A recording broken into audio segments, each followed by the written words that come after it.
Бой за титул чемпиона среди равных. Меньше суток осталось до турнира по ММА на Кубок главы Якутии. На ринг выйдут 26 спортсменов из Таджикистана, Узбекистана, Кыргызстана, Бурятии, Алтая, Новосибирска, Москвы, Дагестана, Ирана и Якутии.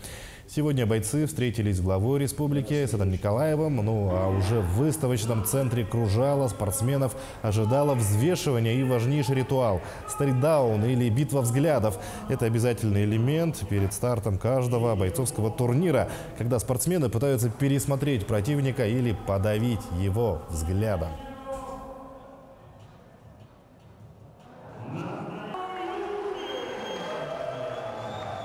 Есть желание развивать спорт.